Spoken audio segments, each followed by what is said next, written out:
Hello friends, welcome to Cinematic Cravings.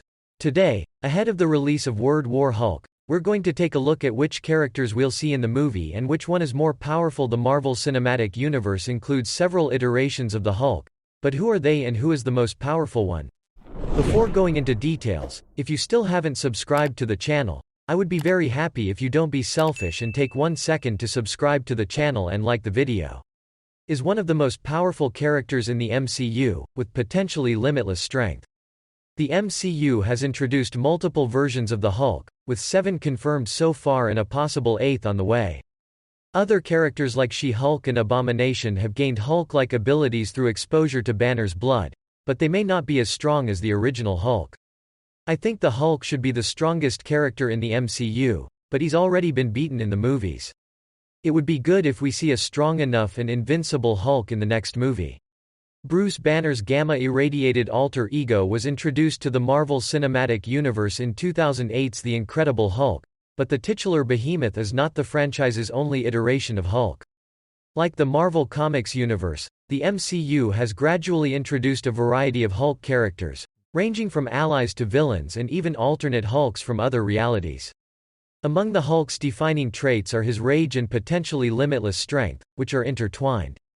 While Hulk is already powerful to begin with, his strength is potentially limitless, making him easily one of the most powerful characters in the MCU and giving him a distinct advantage over his opponents. In the MCU, Bruce Banner's origin is altered from its original incarnation. While Banner was exposed to gamma rays by an experimental explosive in the comics, his MCU counterpart knowingly exposed himself to the rays to test an attempted recreation of the super soldier serum, though Banner believed he was creating a means to protect soldiers against radiation poisoning. Throughout the MCU franchise, several characters have become Hulks, typically through exposure to Bruce Banner's irradiated blood, usually granting them comparable abilities. Thus far, the MCU has 7 Hulks, though an 8th may appear in a forthcoming installment. I think a new Hulk movie would change everything when Marvel movies are doing badly, but it has to be as good as the Avengers or the 2008 Hulk movie. As fans, we can't afford to fail. First up is the Incredible Hulk, who I think is by far the strongest invincible and one of the best Marvel characters. Debuting in 2008's The Incredible Hulk and becoming an original member of the Avengers, Bruce Banner is the original and most famous iteration of the Hulk. Like his comic counterpart, the Hulk is one of the strongest beings in the MCU, but his strength is virtually limitless, as the Hulk's strength increases with his anger. While this makes the Hulk potentially unbeatable, several opponents manage to work around it. Tony Stark caught the Hulk while the latter was distracted and knocked him unconscious using the Hulkbuster Iron Man armor in Avengers: Age of Ultron. In Avengers: Infinity War, Thanos overpowered the Hulk before he could augment his strength with rage. I think this was a very good scene to show the power of Thanos, but it was clearly the worst scene ever shot for the Hulk, at least if we could have seen the Hulk getting revenge on Thanos in the movies.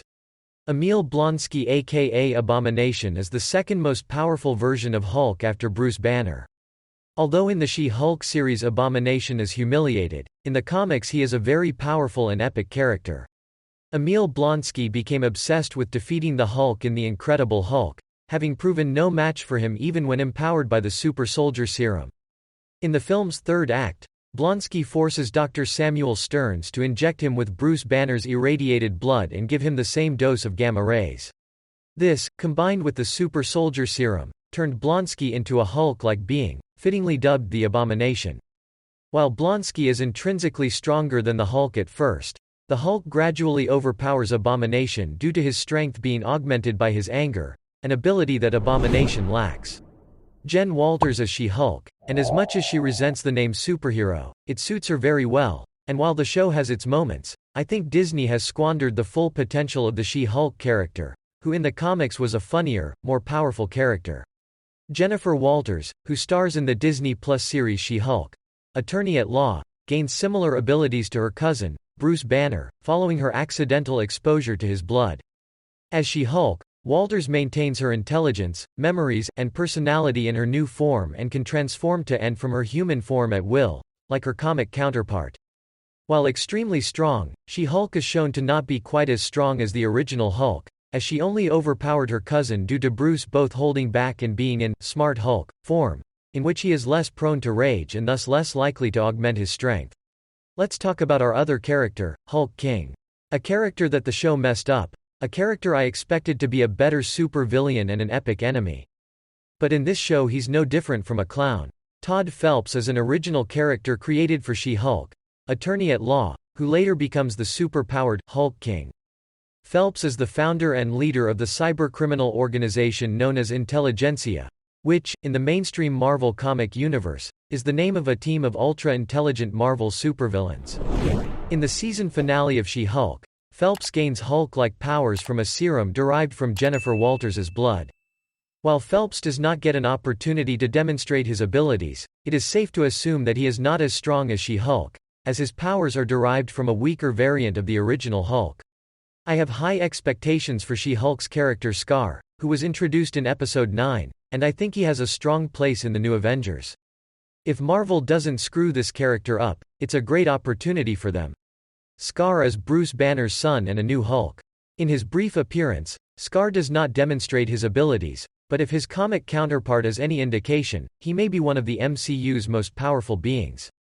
In the comics, Skaar is a hybrid of a gamma-mutated human and the humanoid species from Skaar known as the Shadow People. While Skaar could potentially be stronger than his father, he has yet to be depicted as capable of defeating Bruce Banner. Despite this, Skaar has a unique ability from his maternal lineage known as the Old Power, which gives him power over the Earth itself. Happy Hogan aka Purple Hulk. What if? 2 season, I wish the movies had shown the Hulk this strong. An alternate universe Happy Hogan becomes a Hulk variant in the Marvel's What If? Season 2 episode, What If?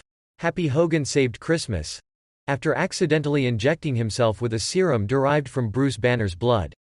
As a Purple Hulk, Hogan appears to be as powerful as the original Behemoth, making short work of the reprogrammed Iron Legion, withstanding a beating from the Hulkbuster, Iron Man Mark 44, suit, and enduring the combined might of 4 of the Avengers members. Hogan's strength and durability appear to exceed those of the original Hulk, but Hogan most likely lacks the ability to augment his strength with anger, which would make Banner the stronger Hulk. Another character, Dr. Samuel Stearns. The leader Samuel Stearns becoming the leader in the Incredible Hulk Dr.